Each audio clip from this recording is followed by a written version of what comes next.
Let me bang. I do let you bang. Hey, let me bang you, James, man. I let you bang. I let you bang. Greetings, marriage and virgins. Go for Jesus. No forget Jesus, people. Hey, I'm not surprised, motherfuckers. Ladies and gentlemen, it is time once again for your favorite mixed martial arts podcast. Recording out of Los Angeles, California, it's MMA Roasted with Adam Hunter. Who the fuck is that guy? What's up, people? Welcome to a brand new MMA Roasted Podcast. It's me, Adam Hunter. We got a great show today. We have Bill Dawes and Don Fry, and then we have Terrance McKinney is joining us, who's on a huge winning streak, as well as Alex Nicholson. Sean is at the doctor, so Sean's not going to be here, which sucks. But we're going to have a great show. How was your Thanksgiving, Bill Dawes? Why is Sean at the doctor for? What is he at the doctor for? His back? Just his like tooth. He's getting a tooth filled. He's getting he's getting major back surgery in December. So hopefully he's better, man. I can't imagine the pain that guy goes to, because he's already like a huge dude. I mean, people don't realize how big McCorkle is. Yeah. Like, I mean, he's what, 6'7", 320 pounds. The guy's fucking enormous. So for him to be in pain, it's kind of like Don. Don, Yeah. I mean, you were in a lot of pain last week, right, Don? Yeah, that was a lot of pain if you're 6'7", 320. Dude, I mean, he's just all day long, just in pain, and he's been to Germany a couple times. He's been to here, he's been there, he's been all kinds of surgery all over the world, and no one seems to can help him. Like, and he's bitter even without the pain. So, like, with the pain, forget about it. But Don, how was your Thanksgiving? It was good. It was real good. Spent it with my girlfriend Lisa and Steve Owen. He's my judo sensei corner man for all my fights, and him and his girlfriend Sherry, and we just had some steaks and potatoes and I had a good time, man. Was it as good as your first one with the Indians back in the day, or no? No, the one with the Indians was fun because we killed the bastards afterwards. I knew that was coming. Oh man, I thought that might have been those that we didn't kill. Those we didn't kill right away. We gave some blankets with smallpox in it, so they got them eventually. That's great. American way, baby. Oh, Jesus. And then Bill, how was your Thanksgiving? I was at the Laugh Factory feeding homeless people. Oh wow! Were you with what's her name before she got the DUI that night? Tiffany Haddish. Were you? Yes, I was with. Yeah. Oh man, how drunk was she? I mean, I don't know if I've ever seen Tiffany not drunk in the past 10 years. I think it's her coping method to be famous. Tiffany is so likable, and she's such a fun person. And after she got her first DUI, the next day she was on Jimmy Fallon. And like making jokes about it, and everyone's laughing and telling her how brave and how great she's doing. And I'm like, this is not a good thing. Like, I understand like ratings are important and like yada yada, but I mean, if I was somebody who lost a family member or a kid to a drunk driver, I'd be fucking pissed. That they're and then lo and behold, a year later, another DUI. And look, I'm not blaming Jimmy Fallon and the people, but man, I hope it's a wake-up call, Tiffany, because she's beyond talented, and like, who needs it? What was she? I mean, at this point, she's had 2 within a year. Does she have to blow into a tube in order to drive now? That sounds sexual, but you know what I mean. I don't think so. Yeah, she can blow into. Yeah, if she wants to write for me, she does. Great, of course. So I was in New York. So I had a friend, one of my best friends from high school. We were like inseparable. He's such a character, this guy. I love the guy, but we were always getting in trouble together. It was like beyond funny. Like we snuck into the garden one time to watch Sugar Shane Mosley fight Vernon Forrest. We get in the front row. Oh, wow. And then right before the fight starts, it's like silent. He goes, "Who's fighting?" I mean, this is the kind of shit that he would be like, and he was serious, right? They're like, "Who's fighting? Yeah. Aren't you guys in the front?" So I actually missed his wedding. I moved to California. I had no money. I went through all my money really fast. I was at negative $900 in my account, you know, so every time you buy something, it costs you $25. So I like missed his wedding. And it was one of those things where we like didn't talk afterwards. 15 years. He was mad, but I couldn't afford to go. I even tried stripping. I think I lost money stripping. That's how bad I was trying everything. Yeah. I'm sure. Yeah. So now you can't see you being successful with that. Oh, thank you, Don. Even in San Francisco, appreciate that, Don. So now we actually reconnected last year, and I was in therapy always talking about how, you know, I like, you know, messed up and blah, blah, blah, and how I like missed my friend. So we actually reconnected, and he was like, "Wait, didn't she tell you just make a fucking phone call?" I tried. Did she tell you just pick up the phone and call him? I tried. He kept hanging up on me. He's like, "Dude, you missed my wedding." Why? Because you didn't go to his wedding? Yes. That's the reason? Yeah. That's fucking stupid. I was in the wedding party. Anyway, he invited me to his kid's bar mitzvah. So I'm like, you're the best man, huh? So I actually made this. I took my family to New York and we went to a bar mitzvah. And my friend he's such a Trump supporter, my friend, that you know how they give out gifts at the bar mitzvahs? You know how they give out like lights and this? They gave out MAGA hats. Yeah. They gave out MAGA hats to the kids. And the kids loved it. Hell yeah. Kids have sense. Kids have fucking sense, yes. The kids absolutely loved it. So that was and then I took my wife, my daughter wanted to go to the Statue of Liberty. I took her to the Statue of Liberty and with my friend and his kid. And it was funny because there's like a big movie, you know, like there's a movie like the beginning, you know, how the Statue of Liberty came over from France and all the this and that. So I was with my wife and I started like rubbing her. And I go to my friend. I'm like, "Is it inappropriate to finger bang my wife during this movie?" And of course, like my wife heard this and she's just fucking hit me, you know. She's like, "What?" But yeah, there was another. Keep it with D-Lo, huh? Yeah, right. She wouldn't let me. There was another friend I had who I also lost touch with because he didn't invite me to his wedding. Who let you? Because he this other guy next to me. Because there was another guy, my friend, this kid Joey, his wife didn't like me. I met his wife twice. So I didn't get invited to the wedding because of his wife. So now we haven't talked. I understand that. So I understand that completely, yeah. So of course he was there. And I haven't seen him forever, and I was a little nervous, but he was nice, talked about kids and stuff. And then he starts off with, "Look, I don't know anything about comedy." When anytime anyone says I don't know anything about comedy, but you know it's going to be something annoying, right? They're going to give you. They're going to bitch about your show and your act and all that. Tell you what you're doing wrong, right? Of course. So it's I don't know anything about comedy, but you know, can't you make it later on in life when you're older? Which is kind of a dig, you know, basically. So I'm like, I'm not going to give him this, you know. So I said, well, it depends on what you think of making it is. Some people think making it is selling out Madison Square Garden. Other people think making it is having a living and a family and being a working comic. Other people think passing a comedy club. So I gave him that answer because I didn't want to give it to him of like, you know. Yeah. I mean, Bill, do you get that a lot? Do I get people giving me advice about comedy? Yeah, or like try to give you some kind of a backhanded compliment, like, "Hey, don't you think you should try doing this or that?" Or oh, I love it when people say, "Hey, you know, keep going at it. Keep going. You do good, man. Keep going. Keep trying.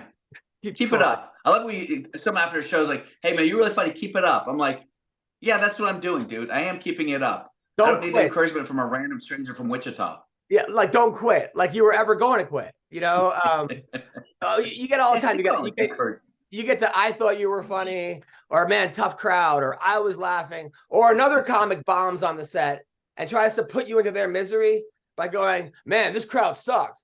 I'm always like, "Oh, I love them." Even if they did suck, I always tell them I love them because I'm like, "Oh, I'm not getting into your fucking. I'm not going to get to your level of shitty." So anyway, so there was that, and now I broke up with my therapist. I have to go see, Oh, it's been 3 years and I just feel like, you ever like, are you in therapy, Don or Bill? No. no. We're just me and Don are kind of perfect. So why do we need therapy? Yeah. Well, I'm we got alcohol. alcohol. Mushrooms. It's Anyway, hard to break male or up- female therapist? She's a female, and it's actually hard because I'm like not looking forward to seeing her anymore. I never look forward to it. I feel like it's a chore. Well, fuck, I'd go see her all the time then. Shit. And I don't feel like I'm getting much out of it. It was a lot easier to get stuff out. What does she charge? Then I'm like, it's on my insurance, so it's like $50 an hour, I mean, after the insurance. But it's one of those things where I'm like, listen, thank you for everything you've done for me. I've really grown as a person. At this point in my life, I just don't want to. I want to go in a different direction. Like, I'm like, what? Yes. And then she beat me. She goes, hey, it's okay. I can refer you to other people. Like, now I feel like I'm being dumped. Oh, yeah, exactly.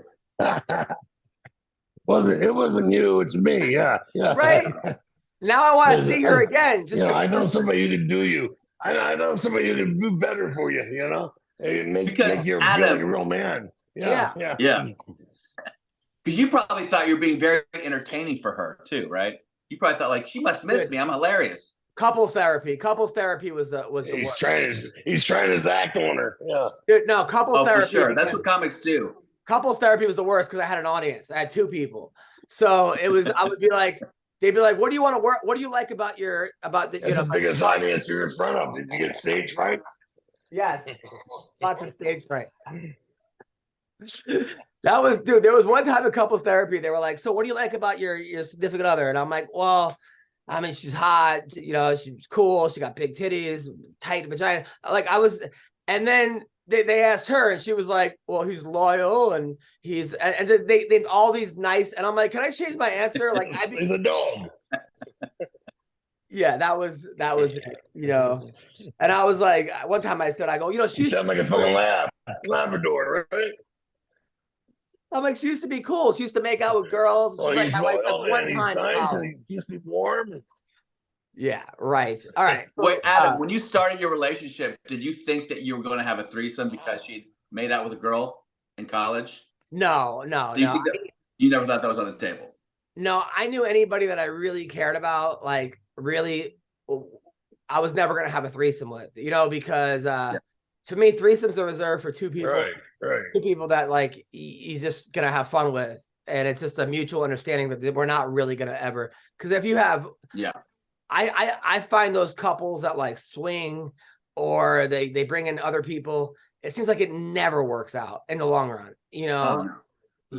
It's always fun at first, but it just seems like, I mean, that's my personal experience. Other people have, and then I directed this music video. Yeah, one ends up killing the other. It's miserable.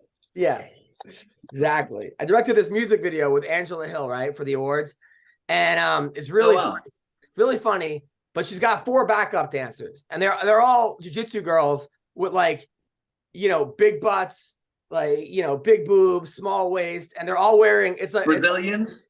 Dude, no, but it's like a parody of like a Sexy Red like video, like Pound Town, just left Pound Town, right? And they're all just, but I'm not naked, but you could just ask that, dude. And directing this, I had to like look away because I don't want to look at. I have to look at what I'm directing. Because your erection was causing problems, right? Dude, I had to like. I've never like actively looked away at like 4 girls twerking before. But you don't want to be like that creepy director of like, nice, yeah, this is great. Hey, let me adjust you. Move your cheeks here a little bit. Right, but at the same time, I like want to get the shot. I have to do a good job. That was checked. Have you ever had that experience, Bill or Don? Right. So you did it for art. Yes. No, I was creepy. I just stayed creepy the whole time. Now that it's summer, you might be looking for wholesome, convenient meals for sunny, active days. I know I am, okay? And Factor, which is America's #1 ready-to-eat meal kit. Not number 2, #1. It can help you fuel up fast with flavorful and nutritious ready-to-eat meals delivered right to your door. You'll save time, you'll eat well, and you'll stay on track reaching your goals, okay? Are you too busy with summer plans to cook? I am. It takes me forever to cook, and I ruin the meals. But I want to make sure that I'm eating well, and so should you.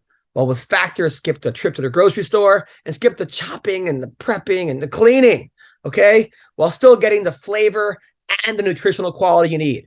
Factor is fresh, never frozen. Ew. Their meals are ready in just 2 minutes. That's right, 2 minutes. Although when I do stuff in 2 minutes, my wife complains, okay? But not with Factor. All you got to do is heat and enjoy, and then get back outside and soak up this warm weather. Vitamin D, all right? Looking for calorie-conscious options this summer?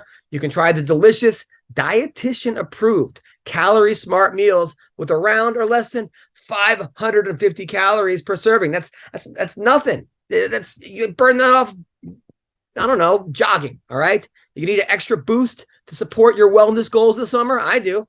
We'll try the Protein Plus meals with 30 grams of protein. Hell yeah. Get rough. Look at these guns, people, all right? So check it out. Check out Factor. Head to factormeals.com/roasted50 and use code roasted50 and get 50% off your first box. That's half off your first box. That's code roasted50 at factormeals.com/roasted50 to get 50% off your first box. All right. Check it out. You're going to thank me later. I got this cute dog. She's teething right now. But she's adorable. All right. No more biting. You got to get some chew toys. So thank you guys so much. Hope you guys are having a wonderful day, and check out Factor right now. All right. So let's talk about some of the things that are going on in the MMA world. All right. So a couple things. I don't know. You guys watched the PFL fights over the weekend? No. Nobody's watched the PFL. Didn't know anything about it. All right. So it was their big thing for $1 million. They had 6 fighters, each win $1 million. I don't know how they're doing this. They're just giving money away. They charge $50. I don't know anybody that ordered it. But people, I mean, they didn't, I guess they have Saudi Arabia money, or they just there must be like money laundering. People are like, Joe, they got Joe Biden money. Seriously, when's the Hunter and Joe Biden are invested.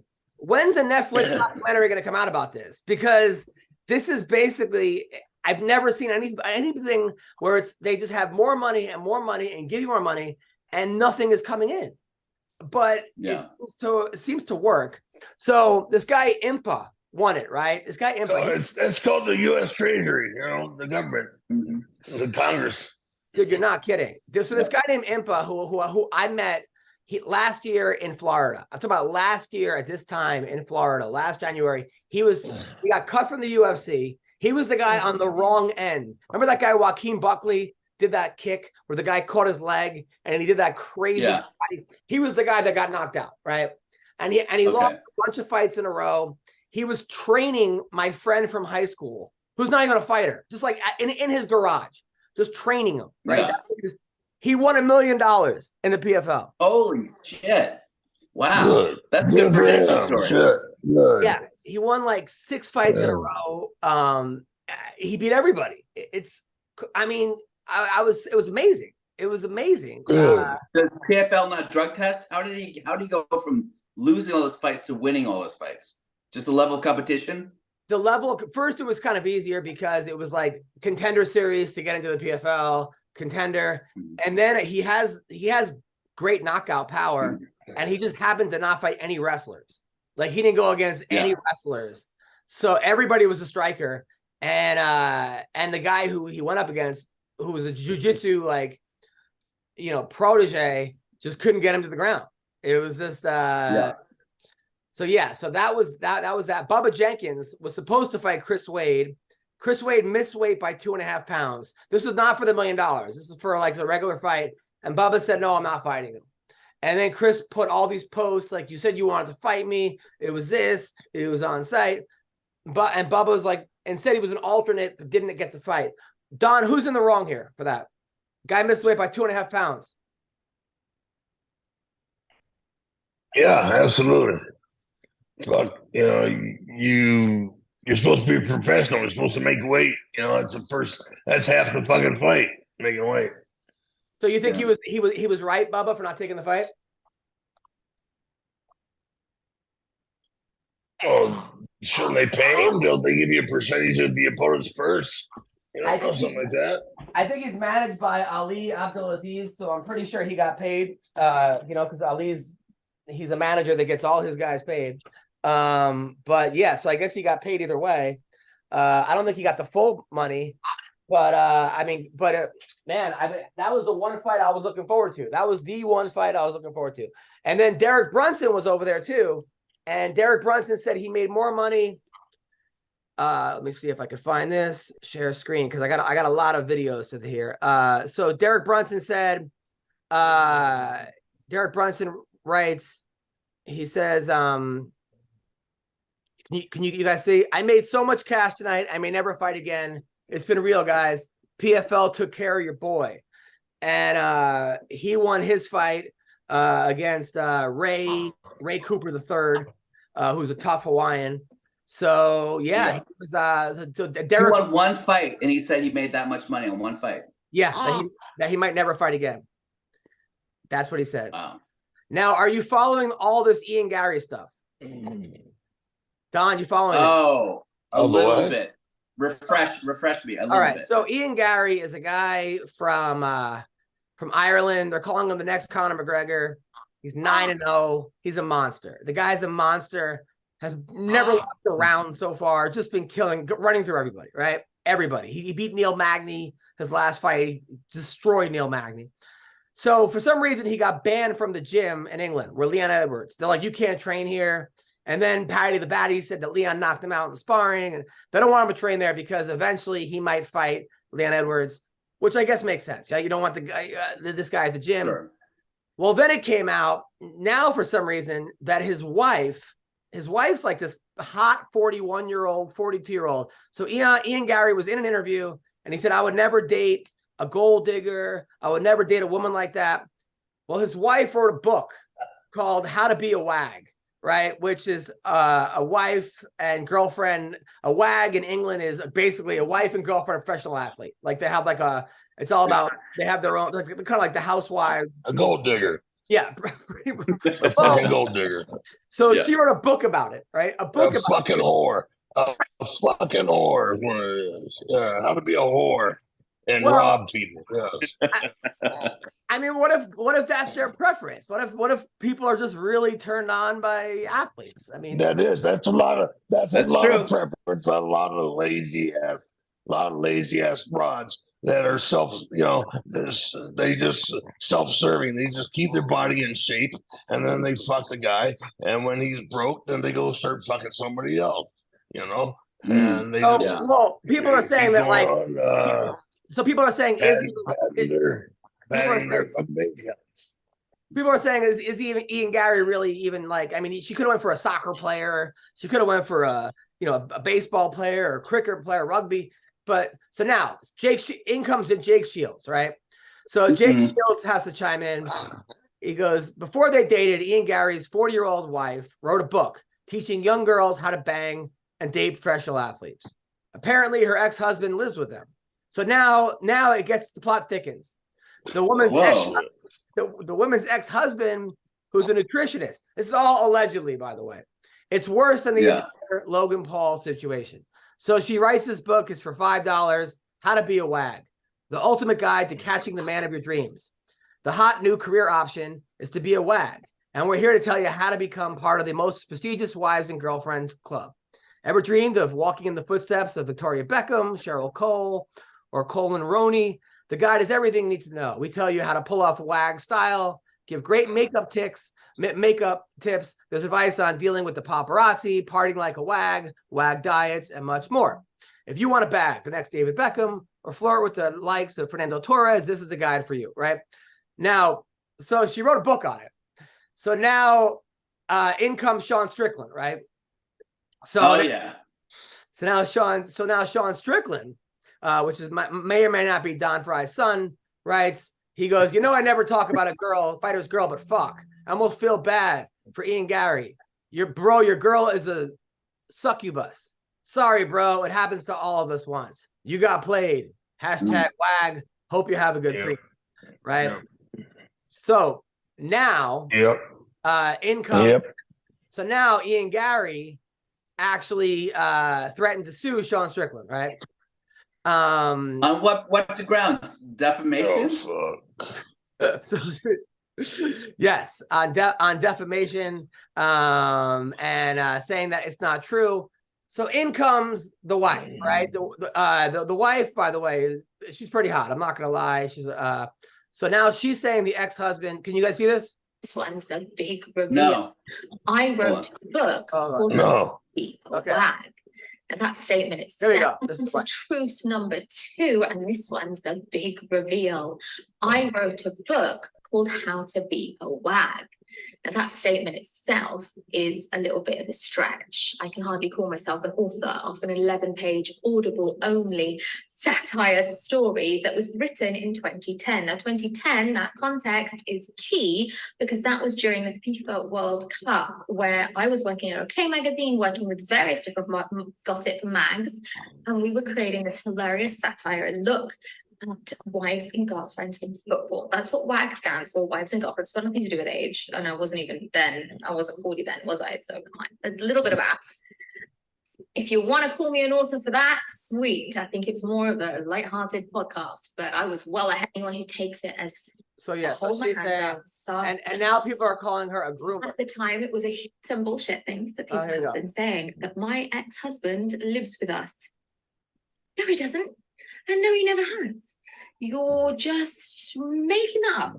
All right. So there she is, saying she's a satire book, 10 pages. That's a long article. Yeah, pages.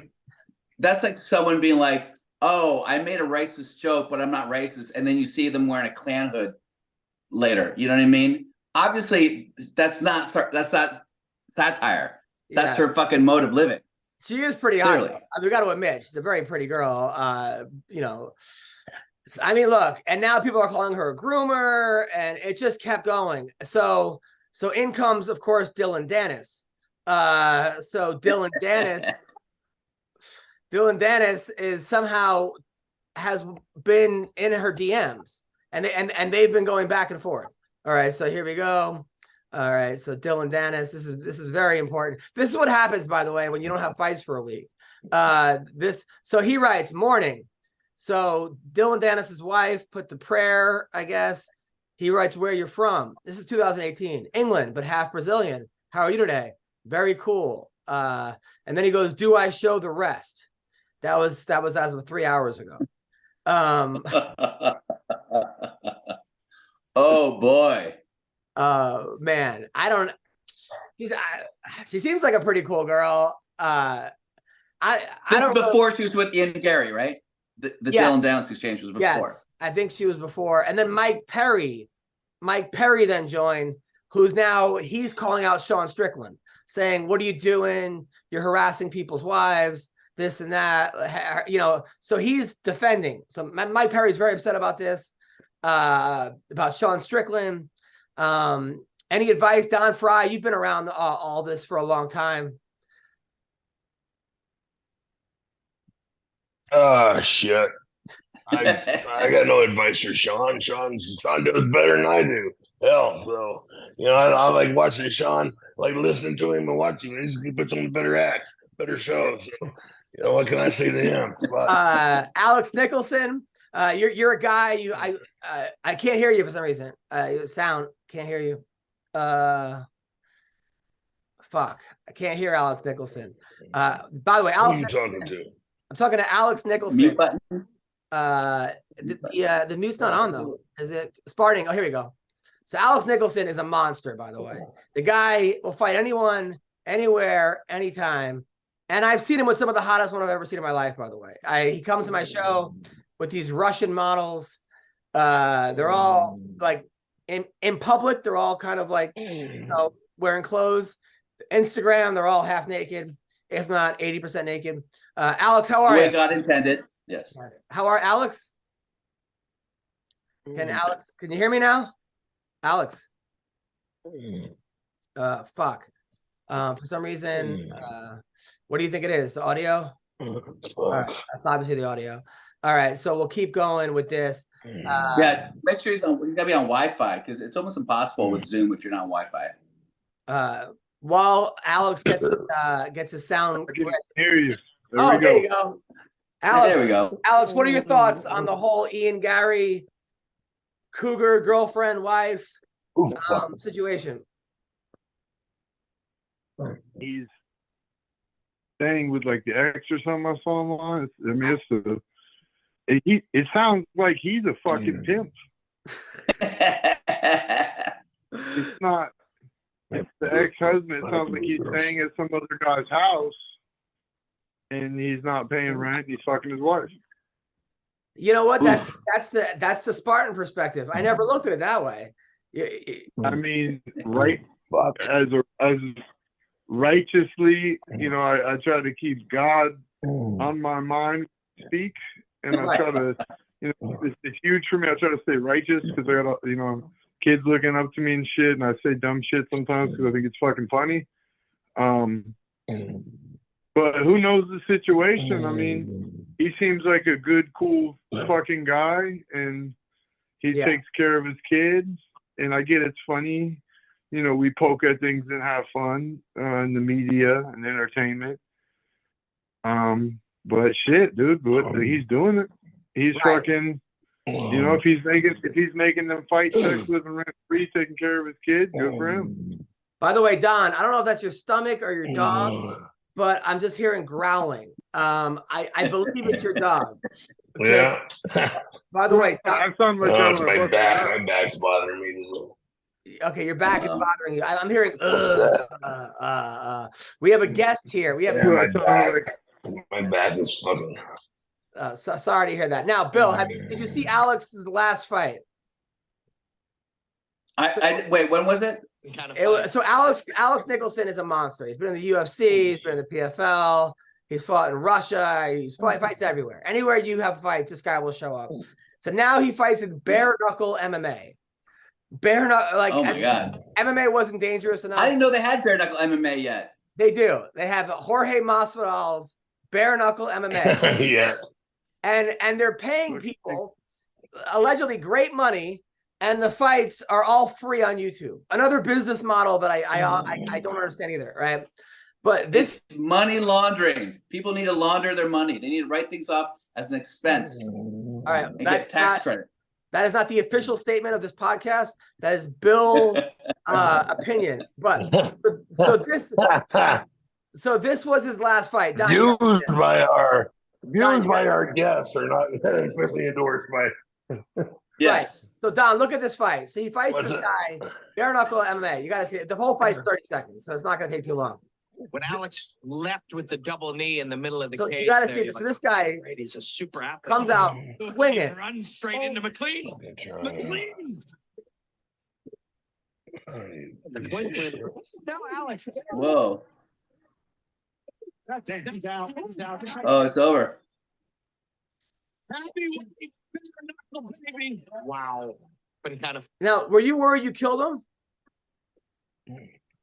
No, man. I mean, God bless him. But I didn't mean to hit him so much extra, honestly. I didn't realize he was out because his foot was kind of fucking twitching. I had the thing, I was a little ahead of him. So afterwards, I did my little hump because he said I was going to kiss the canvas. There was a little bit of adrenaline and excitement. But after, I said a little prayer for him. I didn't think he was dead because I saw his eyes twitching. I knew he was. You knew he was there. Yeah. Yeah, I knew he was all right. I mean, but he got what he asked for. I'm usually real respectful, and in the past, I knock people unconscious. They hit the ground, I walk away. So I didn't mean to do any extra harm. But at the same time, in that moment, it was fuck that guy. He told me I was going to kiss the canvas. Yeah. I was being respectful. I was being nice. And then in my head, psychologically, I'm thinking, who the fuck is this guy? He must not know who I am. Let me show him real quick. And I did.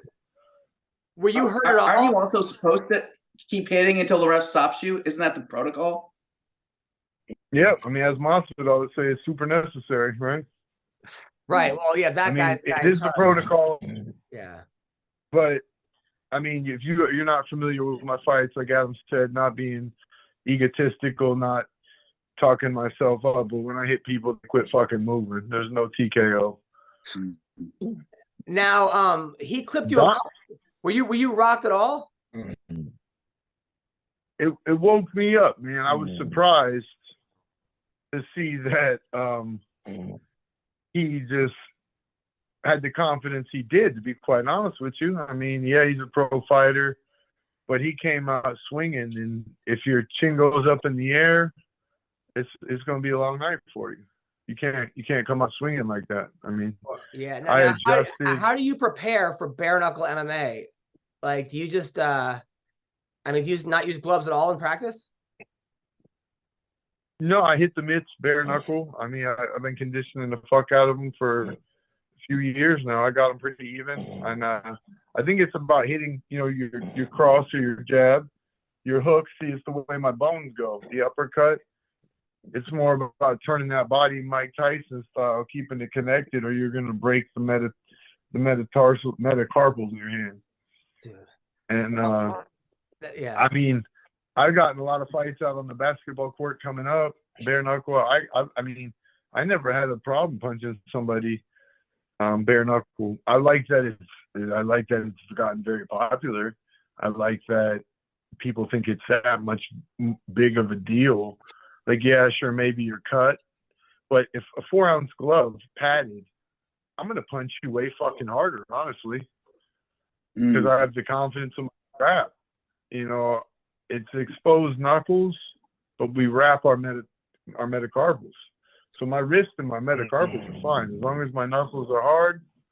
I'm good. I punch hard shit, soft over and over like breaking champions do. I worked a little bit. What do you punch? You punch trees? What do you punch to train your knuckles? You punch trees like they do in Thailand with the shins? No, that I don't think that'd be very beneficial, man. I punch I punch 400-pound bags. We have 400-pound heavy bags, and as long as I hit that, my wrist doesn't bend, I'll be all right. And I see you're pulling it up right here. The Platinum one and me have been training together since we were 16 years old. We actually met Don Fry in fucking Arizona years ago when I fought for Iron Boy. We met Don. He was there when I fought Daniel Madrid.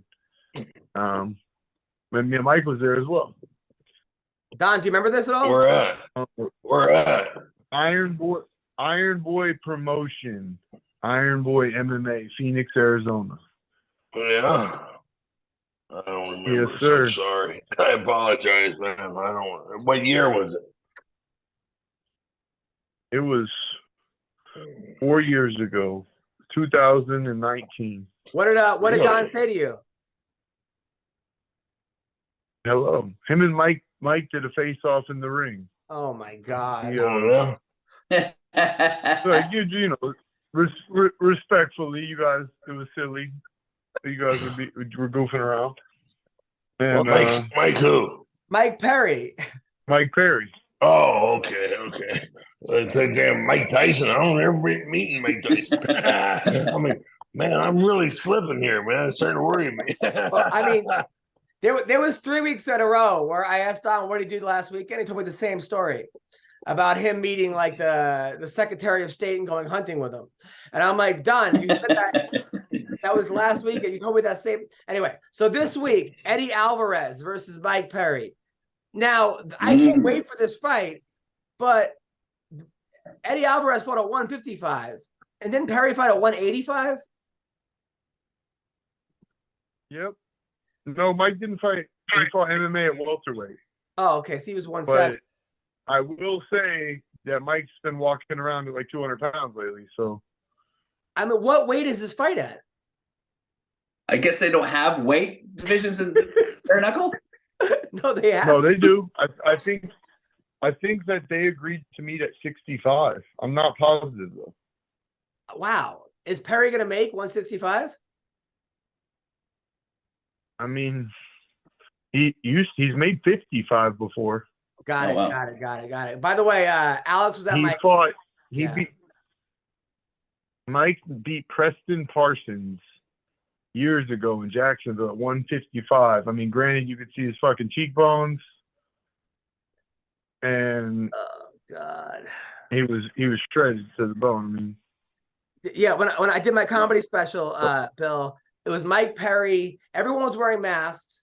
UFC at the Apex. Mike Perry and his pregnant girlfriend, and Mike is missing weight by like 8 pounds, like coming up and still fighting. Thank God Alex was there, because every time I told the joke that was a little going too far, he looked at Alex and Alex was like, he's okay, like don't kill him. Thank God Alex Nicholson was there. What a weird show that was. I feel like we were in the fucking Twilight Zone. Yes, it was like right during COVID. It was right during COVID. So Eddie Alvarez, Mike Perry is a great fight, though. How do you see this fight going down, Alex? I see, Eddie moving and trying to be elusive like he is, and maybe even slipping and hitting a few, and then Mike just hitting him with one shot that completely knocks him the fuck out. Like, I think Mike's just too powerful. Yeah. And like you said, I believe that Eddie's just too small of a guy. And confidence is great, but I mean, size might not matter in a fight if you have a very, very skilled guy versus a guy that's not as skilled. You could take a very, very skilled guy and then a guy that weighs 50 pounds heavier, and sure, that skilled guy's going to beat his ass. But when you have two equally skilled guys and one hits harder and is, a little better, I mean, I don't see Eddie just doing what Mike did to Luke Rockhold, and I don't see him doing it to Michael Venom Page. And then on that Triller card, Mike fought the next WBC champion or whatever that was a boxer, and they wore boxing gloves, and Mike still beat that guy's ass. So I think Mike's just in his prime, and Eddie Alvarez is an older guy just trying to pick up a check. Right. Don, how do you see this fight going? I don't think that I don't think that Eddie thinks that. I think that Eddie thinks he's still an animal. And of course you're going to, but we, like in the Rocky movie, shit, you're getting old, you're getting slow. But sorry, go ahead. How old is Eddie Alvarez? I don't even fucking know. I don't know, but he's up there, and he's had wars, and he's been knocked down a lot. He's been knocked out a lot. He's been hurt a lot. Mike Perry might have the craziest chin in the history of combat sports. He's never been knocked down by a punch, ever. Never been knocked down? I mean, I think maybe in a boxing match, maybe a long time ago, but I mean, it was still a TKO, and he was more tired than he was hurt. The guy just has. I was there that night. Yeah, it's crazy, and you're right. I thought Luke Rockhold was gonna be too big for him, and he made Luke Rockhold quit. Which, yeah, he was knocking out his teeth. And I think at one point Luke Rockhold just woke up and said, what am I doing this for? Why do I have to, why did I sign up for this? I never saw a fighter in real time just go at Luke Rockhold's level, go, man, this is stupid. Like, get me out of here. You literally, you're completely right, Adam. You saw the whole thought process of Luke Rockhold. You saw him fucking stop and be like, my tooth's knocked out. Fuck this shit. I quit. Yeah, right. And he's Mike Perry is a guy that you're gonna have to kill him. You're gonna have to kill the guy to beat him. Yeah. Don Fry, how do you? There's some guys. I think Perry's gonna win. Yeah, he's at the top of. He's at his peak. So there's no opportunity for the other guy. Alex, what were you saying? That there's some guys what? Some guys fight until they're hurt, and then they decide, okay, I'm hurt, I'm done for the night. And then there's other guys that fight until they are separated from consciousness. You have to separate them from consciousness. And Mike's one of those guys. As are you, and as are Don Fry. Don Fry, I think, was a guy that you have to kill. You'd have to kill Don Fry to beat him. 100%. Thank you. Now, also on this card, Ben Rothwell versus Todd Duffy.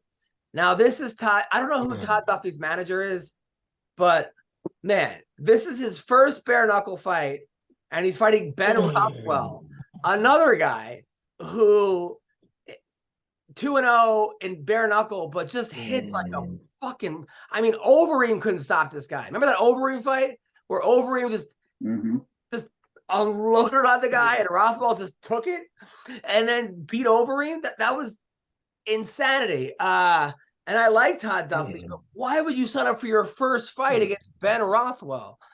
Alex, how do you see this fight going? I mean, if Todd Duffy tries to play bloody knuckles and go for it and just out-tough him, it's going to be very bad for him.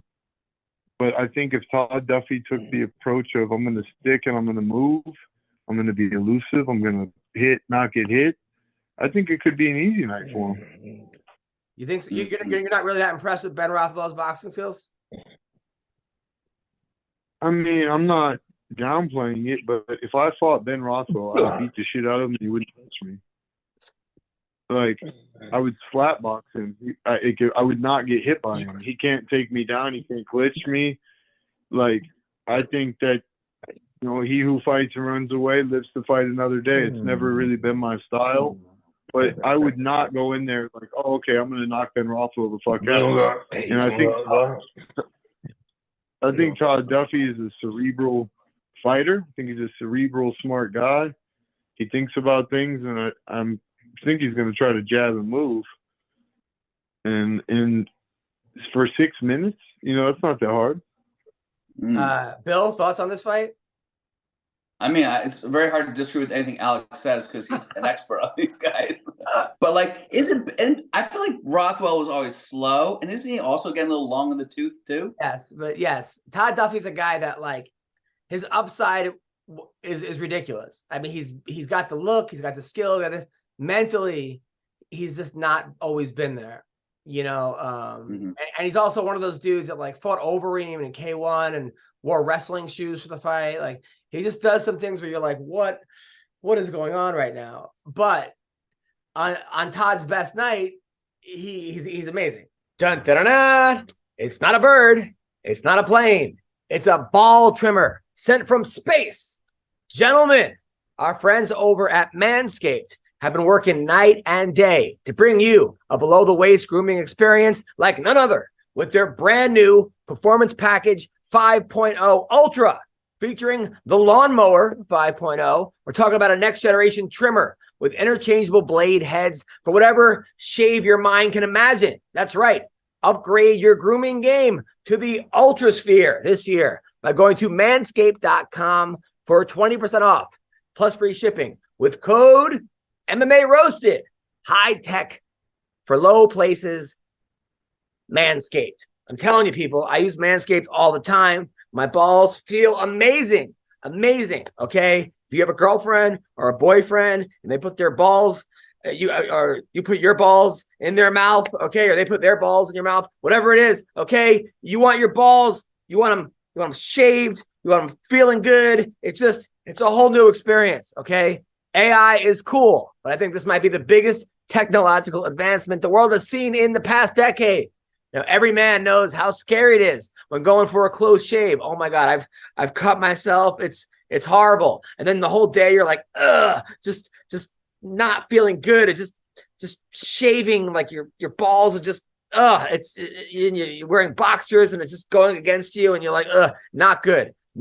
Okay. Their 5th generation trimmer features 2 interchangeable next-gen skin-safe blade heads, a standard one for taking a little off the top, and a new foil blade for go smooth whenever your heart desires. Okay, I'm telling you. They also have the Weed Whacker 2.0, which features skin-safe technology, which helps prevent nicks, snags and tugs in those delicate holes. Very delicate. Okay, so get 20% off plus free shipping with the code MMA Roasted at manscaped.com.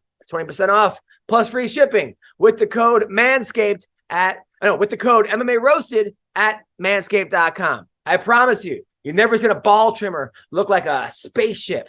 Get yours today with our folks at Manscaped. You're going to thank me when you have nice, shaved balls that feel really good. Check it out, Manscaped. Beck Rawlings, who I love, Rowdy Beck. She wore a shirt to a weigh-in one time saying, "Don't bully me, I'll come." She's got an OnlyFans. She's all tatted up. She's a little hottie. She's got these big titties. She's fighting Christine Fajea, another girl who this girl was just born for bare knuckle fighting. Like she just was. There are some people that like this sport was made for them. Rothwell. Not Rothwell. Perry and Christine. Alex, this fight, how do you see it going? I mean, I think Christine's just a better bare knuckle fighter. I haven't seen much on Beck, but didn't Beck fight Paige? Yeah, she beat Paige. Didn't Beck? Yeah, she beat Paige, I think, in bare knuckle, lost to her in MMA.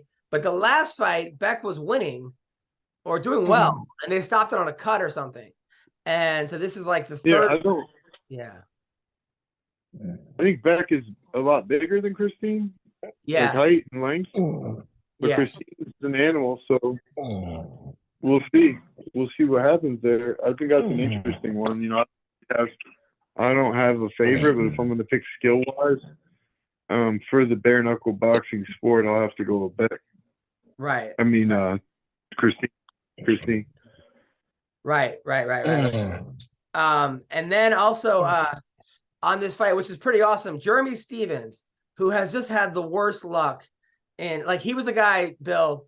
Remember when Conor McGregor went, "Who the fuck is that guy?" Remember that? He said that? Yeah. That was to Jeremy Stevens. Jeremy Stevens is like this quiet kid from Iowa, just a monster, been around forever. And he goes to that stupid press conference in New York City. And the people from Fox Sports at the time were like telling everyone, "Don't let McGregor talk the whole time. Say something." They kept fucking nudging him. So then, so he listens. And he's like, "Hey, I knock people out." And then McGregor goes, "Who the fuck is that guy?" And that becomes the biggest meme in the history of like combat. Poor fucking guy. Jeremy Stevens is fighting Jimmy Rivera, who also is a tough guy, who's now a cop. He's a Jersey cop. He quit MMA, become a police officer, and now he's a cop who is taking time away from his police work to fight Jeremy Stevens in bare knuckle fighting. Which I'm excited to watch this. I keep muting Don because I love Don. He's one of my favorite people in the world. People ask me, Don Fry, I will do anything for Don Fry. I love the guy, but for some reason he comes on the podcast and it becomes puppy training every week where I'm trying to talk and I hear, come here.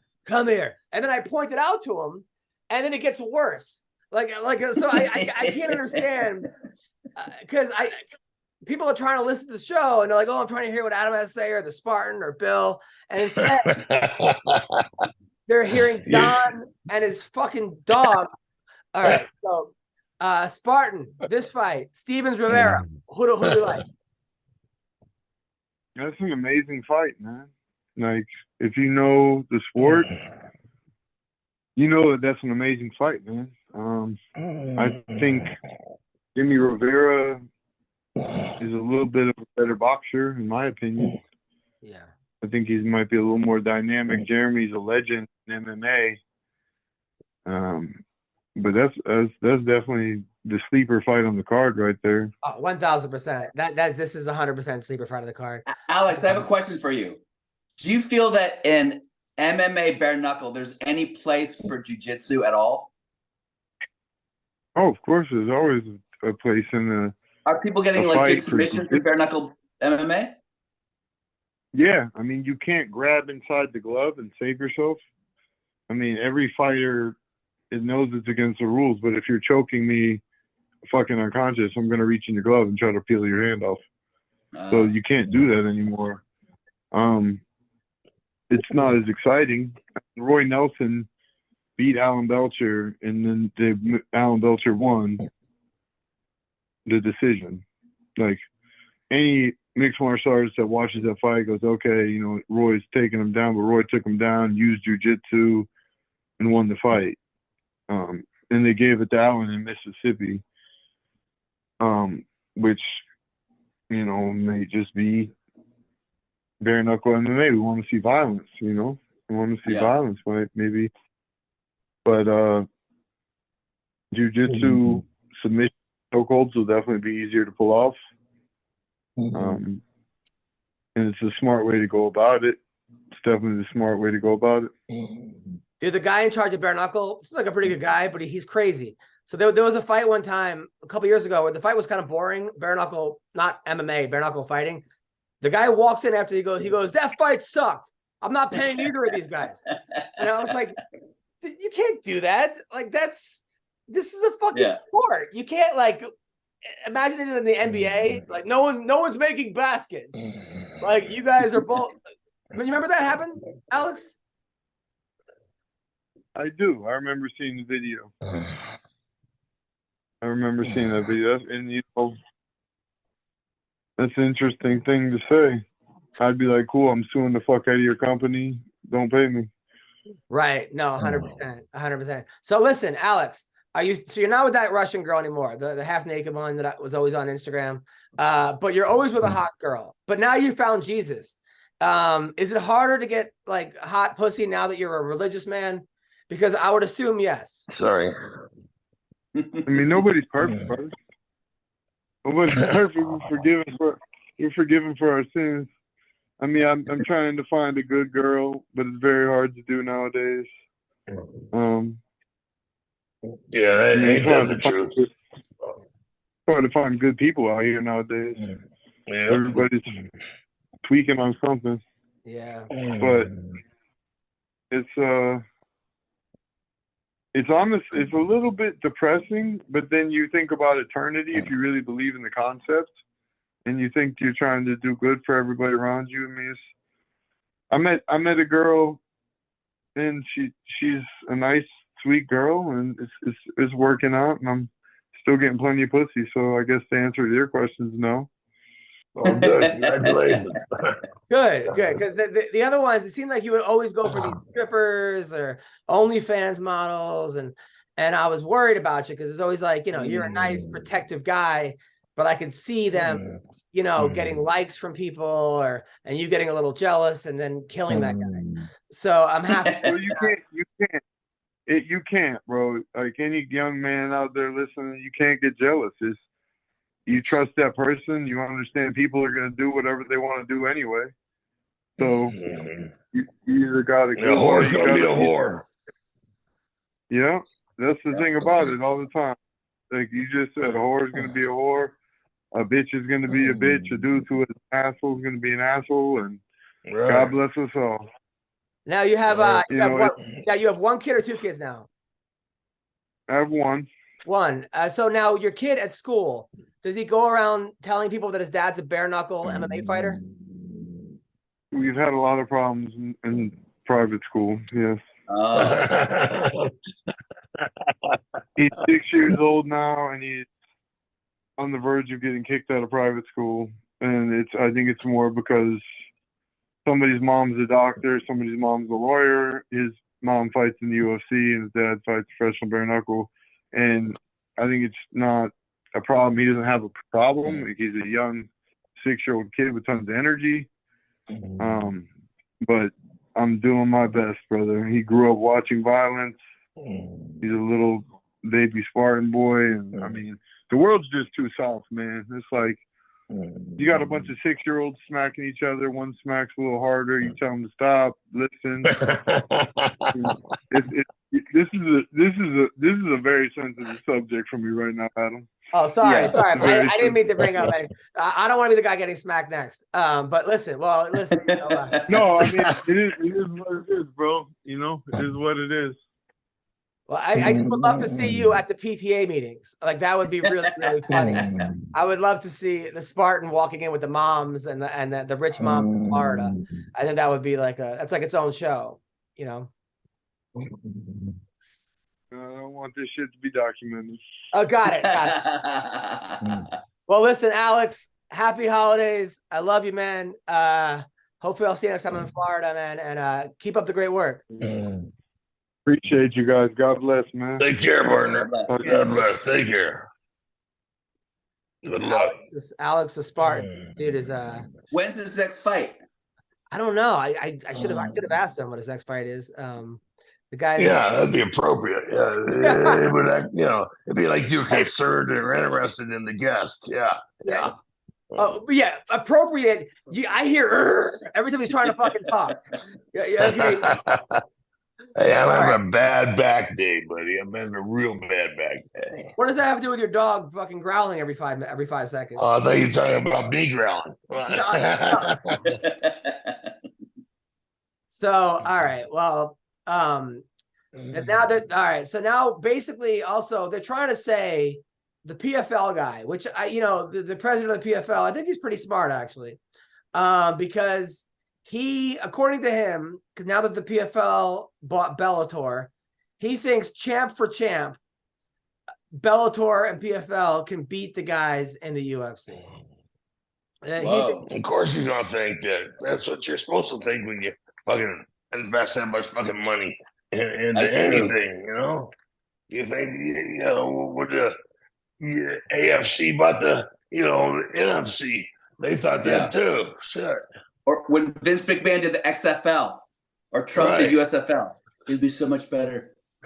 Well, I'll tell you though, man, the guy actually, I hate to say it, but I think he might have a point in some of them, right? Really? So he goes 265, Francis Ngannou versus John Jones. Okay, even that. I mean, but we still haven't seen John Jones at heavyweight yet. So, come on. Well, we've seen him once. We've seen him beat Cyril Gane. No, we haven't. Oh, bullshit. That was no fucking fight. That was Cyril Gane just walking in there pissing himself, and slipping on the piss before he got punched. Yeah, but Gane went what? I mean, Gane went for what? How many rounds with Ngannou? He went 5 rounds with Ngannou. Who did? Cyril Gane did. Oh, that's because neither one threw a fucking punch. I was there. That was so fucking lame. God dang. If I, one of those things where if I was 20 years younger, shit, those stupid fucking theories, come on. But right. that was the worst. That was the worst fucking thing I could see. You're absolutely right. You're 100% right. So you're right. We have not seen John Jones at heavyweight to really make that call. Based on Ngannou's fight against Tyson Fury, I'm trying to ask him to unmute. Terrance, I'm asking you to unmute because we got Terrance McKinney right now, who's on like a 3-fight winning streak, 4-fight winning streak, 2-strike winning streak, 3-fight winning streak where he's finishing everybody. No, 2. 2. All right, 2. All right, 3 in my book. You're a little late. Way to help the stereotype about Black people being late. It's my pleasure, man. It was an honor. Keep the tradition going. Of course. Terrance, you're here with Don Fry, the legend. How you doing? Black how you doing, brother? Actor. Good, sir. Have you seen Terrance's fight, Don? He holds the record. He knocked out Steamroller Favola in how many seconds? 7 seconds. Oh, yeah. You beat me by a second then. Oh, shit. And Terrance is killing it. He's a guy. He was ranked number 1 in high school in wrestling, and then he got into mushrooms and acid. He fell off. Yes. He was pronounced dead 3 times. His mom kicked him out of the house. He was almost homeless. He was doing terrible. He got his life together. Went to junior college, became a national champion, wrestling star, went into the LFA, won in the UFC, won like his fights in crazy fashion. Like He's on the bottom and he's elbowing people, knocking people out from the bottom, from the top. Whoa! Just killing everybody. Terrance, am I right? Am I doing this? Yeah, I did go on a nice little kill spree, and I'm ready to start another one up. Yes, but the problem, he was taking fights on short notice. He fought Drew Dober on like 6 minutes notice. Another guy, so he wasn't getting in the best of shape. He was like kind of he got a little bit too confident with his power, as he should. But now he's looking unbeatable. And then you have a kid, right? You have a kid? You just have a kid? Yeah, I got a kid. His name's Elias. Elias, nice. And he's got a big tattoo on his back, like I've never seen. The kid? Yeah, no. Yeah, I got my son his first tattoo, I'm keeping another tradition going, I got the most thug kid in grade school. So Terrance, we're talking about Don Davis, who's the head of the PFL, or one of the heads. I don't know how PFL makes money. They just keep spending money and they don't bring in any money. But so now that they acquired Bellator, he's saying that his guys can beat the UFC. So we're going match by match. So Ngannou versus John Jones. Who do you like in this? John Jones. Really? Yeah, he just more tools to win, If like they're in a rule set like where they gotta stay standing, then yeah, I'll give the edge to Francis. Right. But John Jones really don't knock people out, and the puncher chance always lives on, so he has that. By the way, Chandler Jones, right? Who's John's brother. Like you always thought John was the one who had issues in the family. John is like a saint compared to his brother Chandler. And look, I'm not gonna knock on anyone's mental health because it's fucking horrible. But he posted a video yesterday of him saying that he got kicked out of Vegas. They're after him, the police in Vegas. So now he's in Scottsdale, Arizona. And he gave you a whole tour of his house. His house is beautiful. But at a minute and a half, he realized he's butt naked. Because he puts the camera onto a mirror and you see his fucking huge dick in the, like he doesn't even delete it. And then he goes, oops, my bad.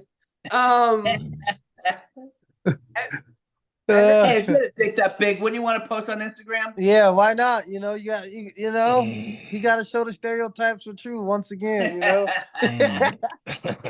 But I mean, just when I was like, oh wait, yeah, he's got a great house, he's got money, he's doing that. Like, I don't know why he was butt naked and thought I'm just gonna do a live on Instagram and show everyone my cock, and then why he wouldn't delete it 3 seconds later. Maybe people. He was getting more fans. He said, "I got it. Yeah. I was going to delete it, but I saw a couple hearts on it." Yeah, we're all talking about it right now, right? So, I heard it was a long story. You know what I mean? I heard it first from Adam. The memes were hilarious. All right, so at 135, Patchy Mix, who at one point looked like he wasn't as good as he is, but he's just been on a tear. He's just been knocking people out left and right, finishing people. Him versus O'Malley. It seems like most people are picking Patchy Mix, which is crazy because O'Malley's undefeated. Terrance, who do you like at 135 in this matchup? I'm going with Patchy Mix as well. Why? I think because he got more range of size.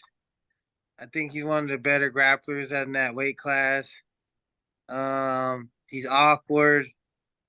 He gets a hold of people. He gets a hold of everyone, and that's the problem. And he's gonna submit you if you're not on that level. Now, wait, what's the guy's first name? Patchy. Patchy. Patchy. No, not Patchy. Just Patchy.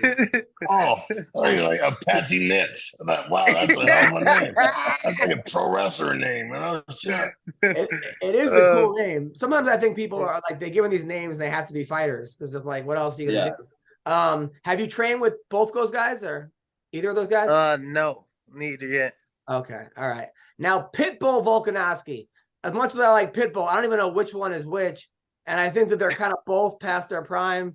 So I'm gonna have to go with Volkanovski. Even Ilya would do it, man. Maybe even Ardo Allen would do that boy in. Honestly, He'll get killed by anyone in the top 10, in my opinion. Tater would give him the business.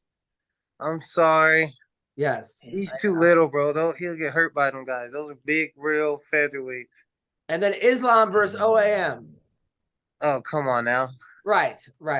So there, he kind of loses there. I would even throw Justin Gaethje in there, and he eliminate all the motherfuckers. Now, Don, are you sleeping now? I think Don's sleeping. No, I'm back. Right. Oh, okay. Now, Don, who I do you don't blame like? you, bro. You got to be comfortable. You know what I mean? That's why some people like to be naked. You know. When you're Like elected, you to can lay lie back. down on a couch for a podcast. That's how you do it. Now he said Magomed Kurov or Jason Jackson versus Leon Edwards. Well, we don't even know if Edwards is going to be Colby Covington. So that's either way. I'm gonna go with Jackson. I like his power, and yeah, man, I like how he fights, man. He's dangerous, man. Now, Don, are you going to be in Colby's corner for that fight? Well, if he asks, I will. Yeah. When is the fight? December 16th, Madison in Vegas. It's the big event at the end of the year.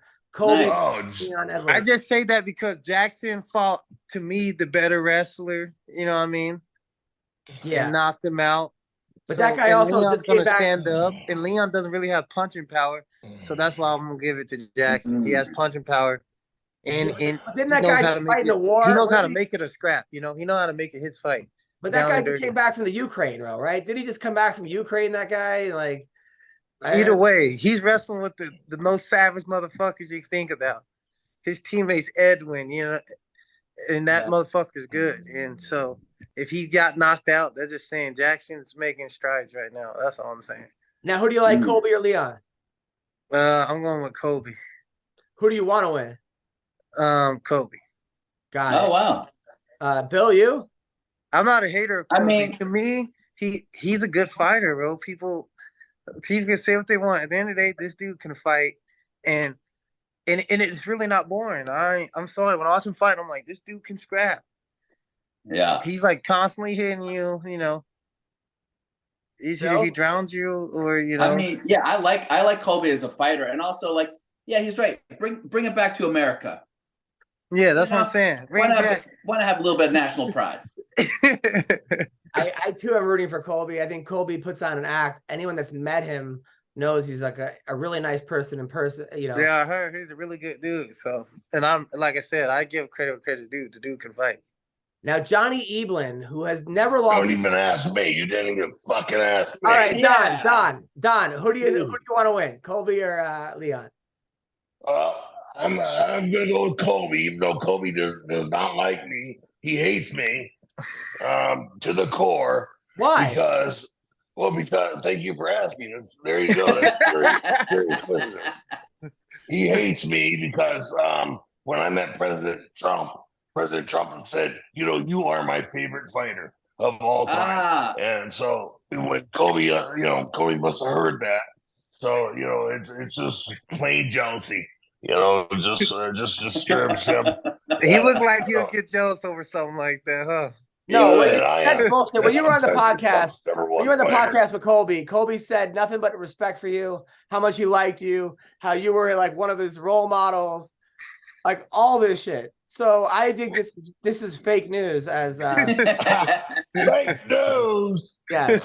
This is complete bullshit. I'll sick my dog on you, and you know that you know do it. Now, Terrance, Don has 97 guns. How many guns do you own? 2. Two. Oh, yeah. One for each arm.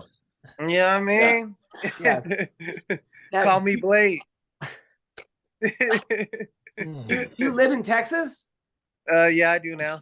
Nice. How do you like Texas? It's good. It's just I get to train with Kevin Holland every day, so like and train with a boxing coach, Shug. Like I'm just getting more comfortable on the feet, and I think that's all I was missing. So I won't panic or rush takedowns, and it's been tremendous growth for me. Like I can stand on the feet and be calm and not just aim for the face, as you see, 100 for the liver. Really just setting my combinations up, and yeah, as you guys see, we're reaping the blessings of the sacrifice to move. Nasty finishes in my last 2 fights. took like one hit each fight, so we're just gonna look to keep it going.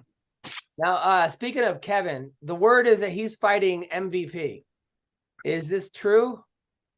It ain't true yet, but come on. Once they do ask my boy, you guys know it's an automatic yes.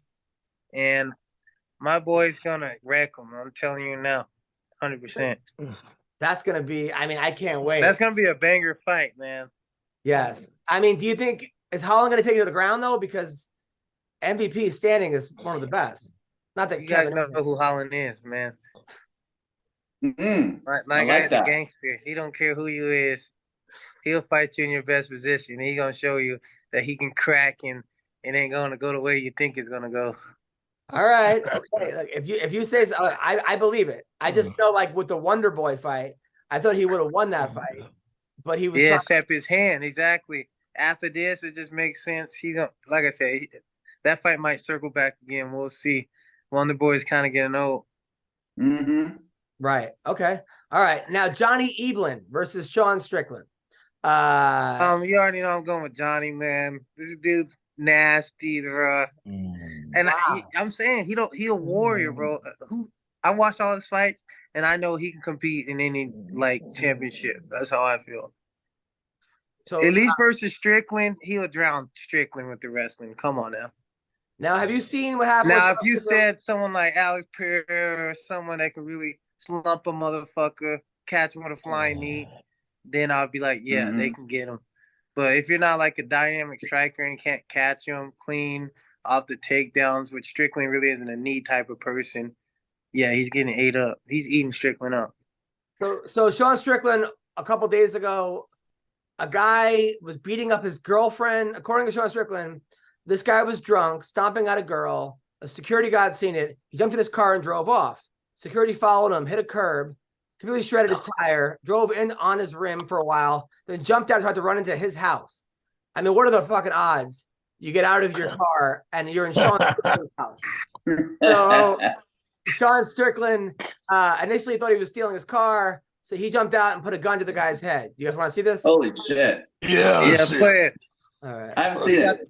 You got the real video, huh? After that build up, how are we gonna say no? You better have the exclusive Adam. Come on, man. So here's the guy. Video, no one's seeing. And there's Sean Strickland. He put music to it.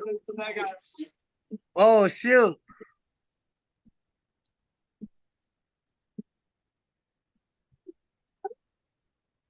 Grand slams, no hitters, and double plays are back. That's right. And there's no better place to get on the MLB action than FanDuel, America's #1 sportsbook and official partner of Major League Baseball. And guess what, people? New customers in Massachusetts get in on the action with $200 in bonus bets, guaranteed when you place your first $5 bet.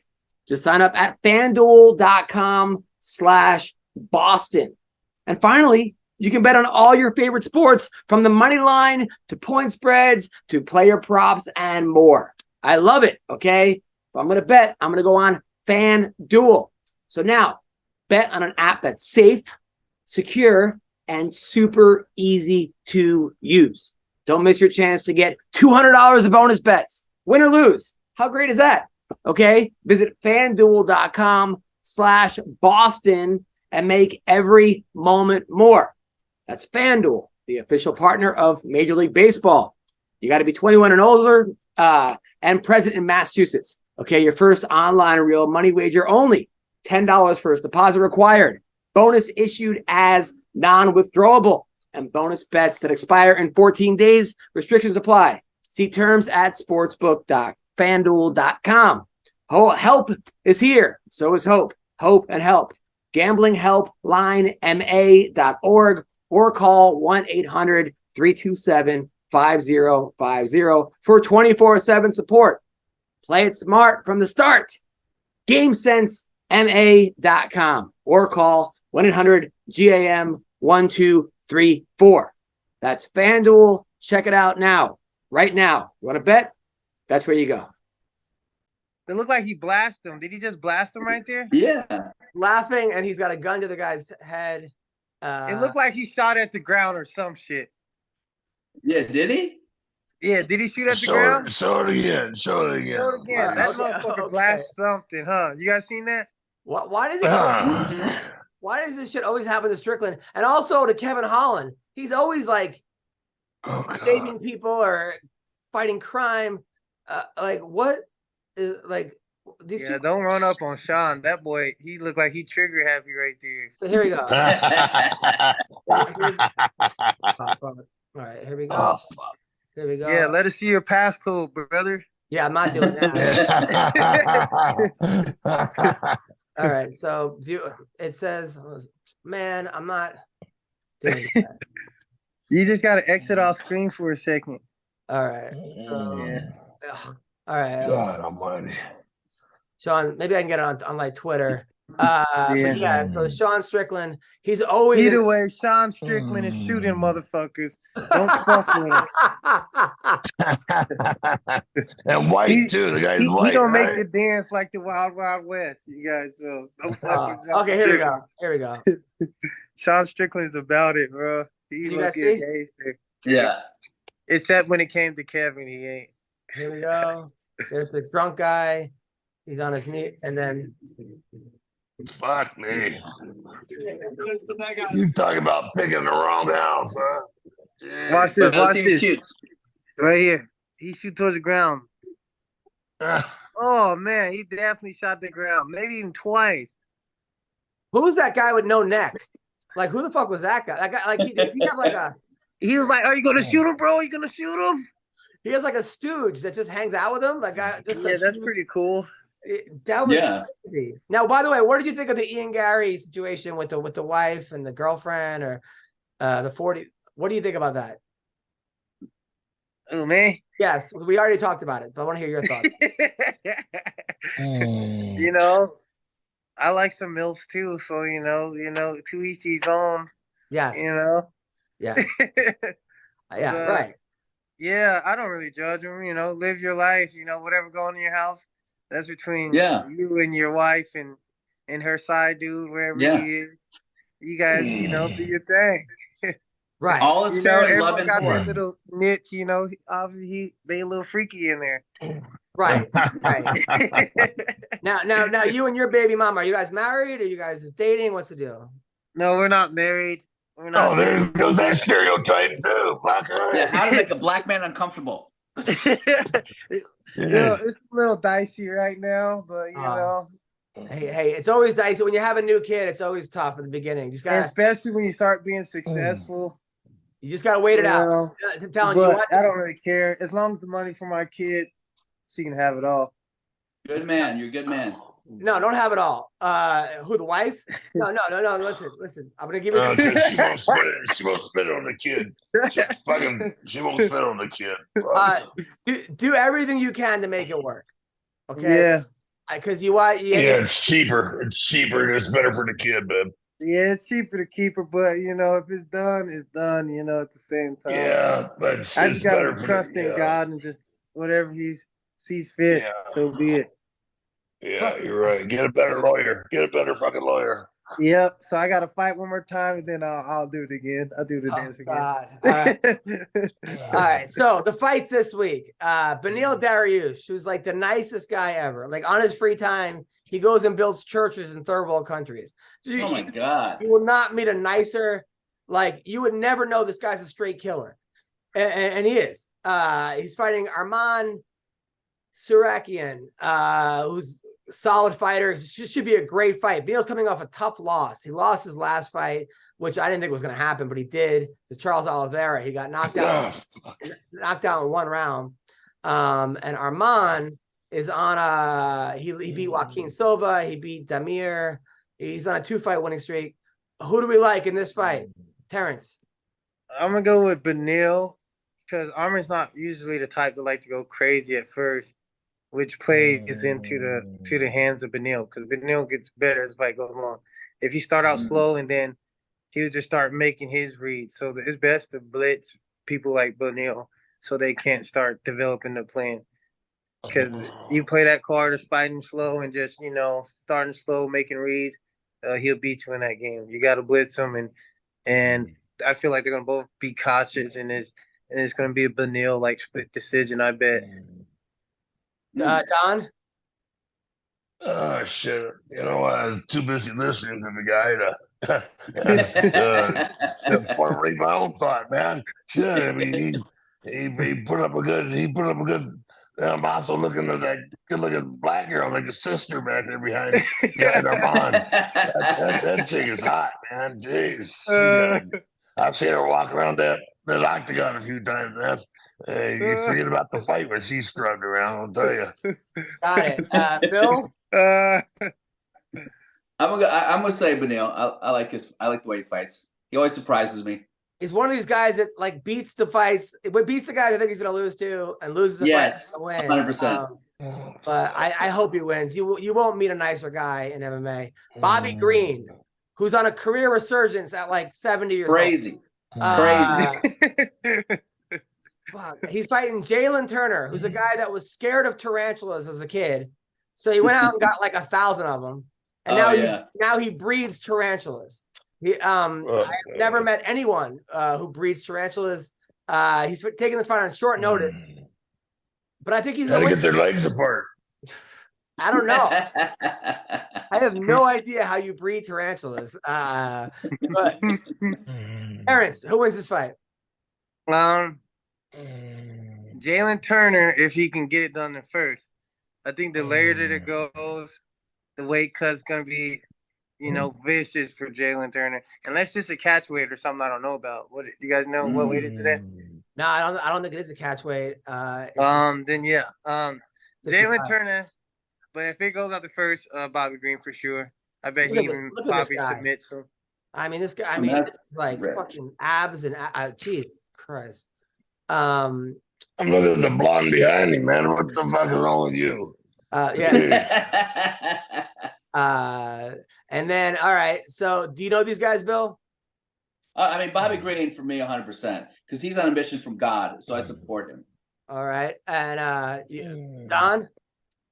I don't know anything about Burger. I don't know.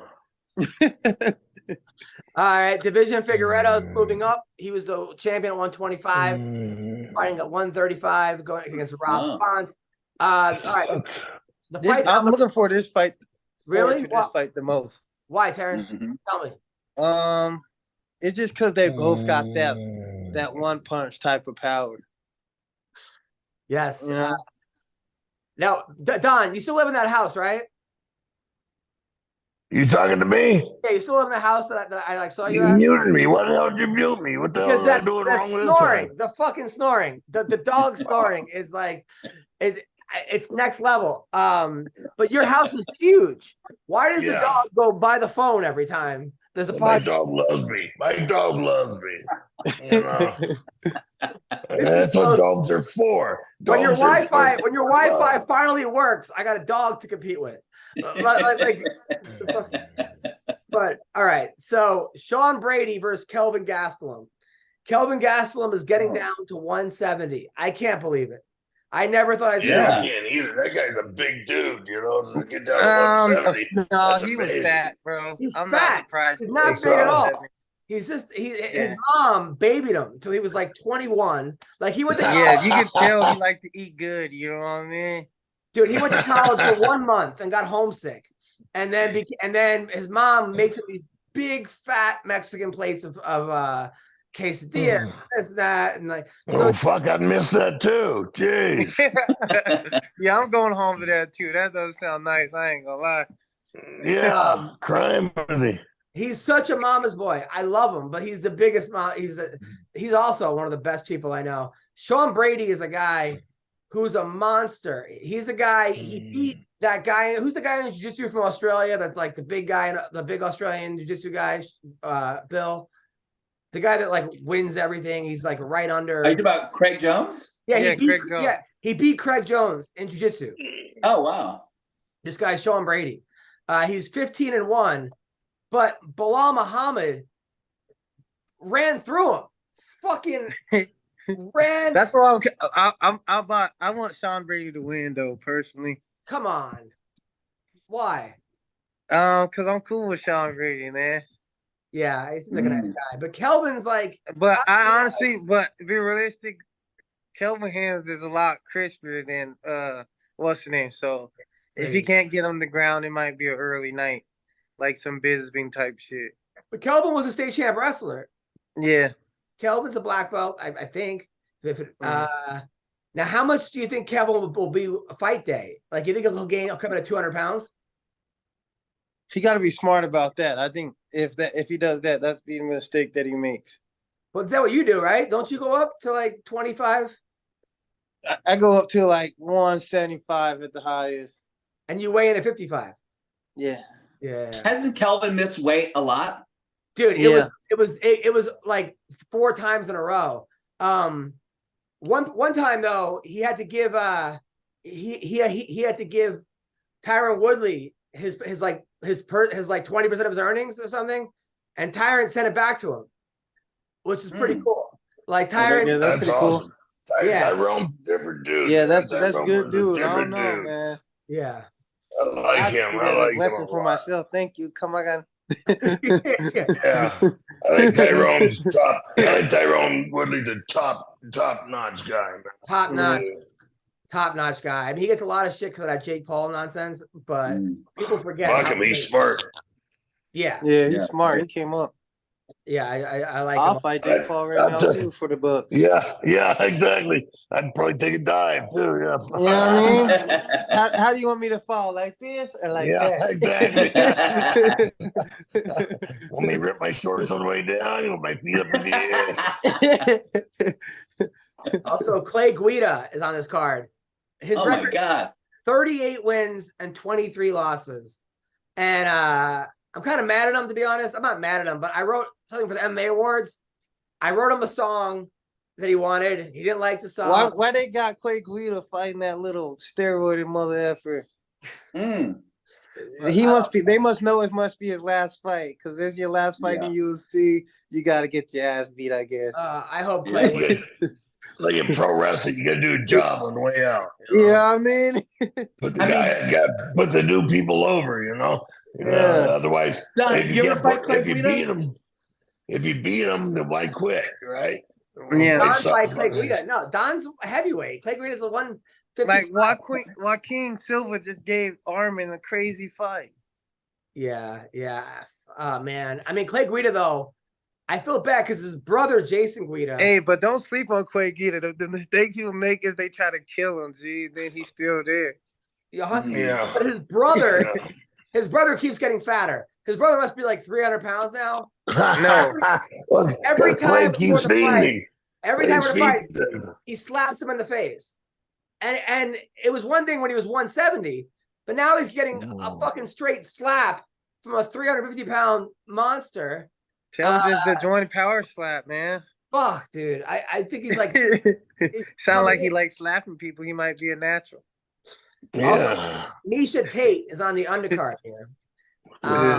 She's taking on Julia Avila. I don't know who that is. I hope Misha wins. I like Misha a lot. Yeah, she's a good person. And that's your way of saying she's going to lose. Yeah. And Drakkar Close, another underrated guy. Why do the guy? I'm going with Close. That's my boy. Yeah. He's brothers with one of my old coaches and brothers. And yeah, I like both of them. Yeah, I'm going with Close by knockout, TKO, like third round or second. I hope so. And then Veronica Hardy, who's Dan Hardy's wife. Oh, wow. Is taking on Jamie Lynn Horth. I don't know anything about her, but I got to root for Dan Hardy's wife. So, Terrance, what do you got coming up? I'm hoping to fight like either like February or January, don't matter, or even March. I'm not, whatever they see fit. It don't matter. I'm healthy. I'm only getting better. I want one more good win, and then I want someone serious. Got it. Well, listen, I mean, you're right there, bro. I mean, you're all the tools. How old are you? You look like you're 20 years old. I'm just lucky, man. I'm actually 29, you know. Oh, man. Again, those black stereotypes. Black don't crack. You know, I'm keeping them going, but nah, I actually look hella young. What does your baby mama do? She didn't have to do anything. Wow. Okay. And where'd you guys meet? I met her way back in the day through like mutual friends. So you guys been together Like for a long time? No, we were together for a long time. Oh, you guys split up? Yeah. Oh, Terrance. You're making him very uncomfortable. Can you tell, Adam? Sorry, Terrance. Sorry. Well, that's why I told you guys. I just gotta let God do what He do. If it's meant for us to get back together, it'll happen. But it's not something I'm just gonna be chasing. I gotta still live my life, be in peace. You know, get close to God and focus on just winning. And my son will know that I love him. She's Mexican. She's Mexican or black? She's white? pretty much like a Puerto Rican the way she acts, man. Girls are just crazy, bro. So Come on. So she's white. I don't know. I don't know everything she is, but her mom gets super dark in the summer. You know, she don't even know what she is. But you know, sometimes she's sometimes she look Puerto Rican and white. You know, she could be any of those things. So we don't know. Okay, so we don't know what color she is. We don't know how long you've been with her. You're not really sure where you guys met. No, we were together for 3 years. 3 years. You guys met in Washington. Oh, Washington State or DC? State. Got it. And she was with you back when you were going through the crazy times, or? Yeah, she was with me on like the come up, pretty much, like towards the end of the come up. Got it. Nice. Well, listen, man. Listen, if it's meant to be, it's meant to be. Yeah, that's what I'm saying. Like I said, I'm not gonna chase or nothing. That's just not who I am. I'm just gonna live my life, and if it's for us to get back together down the road, then so be it. If not, so be it. I just gotta focus on me. Well, don't fall for the girls that are trying to see you. You're good. Low key, I can't date no girls. You know, especially where I'm at now. At the end of the day, I'm just gonna think they're for the bucks. So I just gotta do me and just run up the bucks. Show my son, send the money every time I can, and just tell him I love him on TV, and he's gonna feel that when he's older. So yeah. Well, you're probably a great dad. I'm sure you're a great dad. Yeah. Mm-hmm. Yeah. I mean, you got look at what you've been through. You've been exactly. And your mom's doing good? Yeah, she's doing good. She's the GOAT, man. She always, whenever I'm feeling down, she always just says something, and you know, the soul feels it. You know, you just tell like God's like with her. You know, when she speaks, the way she walks, you know, it has motion. You know, she don't just talk; things start to happen. Well, she's got to be really proud of you. I mean, look where you came from. I mean, you were literally. I mean, I used to live on the floor, with like pretty much crackheads. So like I came from I grinded my way here, you know, from nothing. Broke my leg on this journey. Had to move back in with my mom. Like it's been crazy. How many times you got to become champion so we can write the scripts? How many times? Exactly. How many times the cops tase you? Hell, I ate it, man. I was like, I'm too powerful. That's what I yelled out there. You can't stop me. You said I'm too powerful while they were tasing you? Yeah, I was like, no, this is what I said. I said, I rule the motherfucking world, bro. After they tased me. Wow. You're lucky you didn't get shot. That. You're lucky you didn't get shot. Yeah, God was there that day. Oh, man. Well, listen, that'd have been scary as hell if I seen that happen. I ain't gonna lie. I'd have like, yo, if he comes at me like a rodent, I might have to get him, you know? Well, you were state champion wrestler. I mean, muscles galore. And you're taking tases saying, I'm the most powerful motherfucker in the world. King Kong ain't got nothing on me. Yeah, right. I mean, what do you expect? But now we're righteous. We're just focused on training, smoking a little bit of weed here and there, right? Exactly, just a little bud and just chill, you know. Yes, that's good. That's good. Well, listen, thank you, Terrance. I hope you have a great weekend. You're going to the fights, right? Yeah, if you're at the fights in Austin, I'll be there. Nice. Well, I'm not going to be there, but have a great time and give my best to everybody. Good talk to you, Adam and Bill, and you know, Fry. I don't see you there. You know, he must have passed out on the couch with the dog. That's exactly what happened. You boys stay blessed. Take care. All right, later. All right. I like Terrance. He's a great kid. I mean, seriously, that's like I always think like I want to write a screenplay, like a sports screenplay. If someone like him becomes champion, like what a story. Damn. But you need to be champion for there to be a screenplay. I'll tell you, if I didn't get married, I don't think I would have been with my wife right now. You know, like that marriage, as much as like the wedding suck and everything else, it's a big fucking deal. It's so easy to not be with someone when you're not married. Yeah, that's true. And look, don't get me wrong. There's people, maybe you shouldn't be with the person. Maybe the person is toxic. Plenty of people make it work. So I'm not judging, but I see people all the time having kids. Oh, you guys married? No, we're gonna make it. I'm like, yeah, no, I know. But you know. Yeah, I know. But I mean, you know, even though I'm married, it almost hasn't worked a bunch of times. I mean, we've been through, you know, couples therapy, and it's fucking marriage is hard. It's like 50%.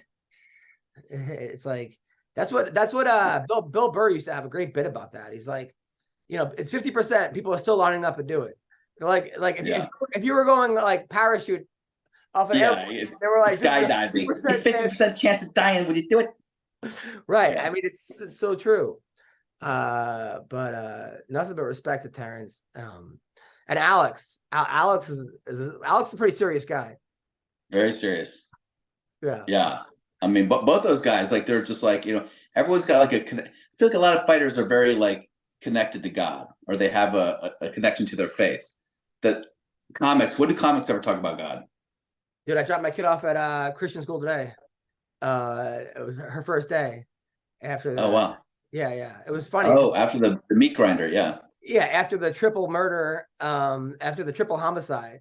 That was crazy. Because they were like, what are you doing here for? You know, they're like, I was in church. And they're like, oh, you know, some of you are here because you're all here to find Jesus. I'm here because Timmy's dad's a fucking psycho.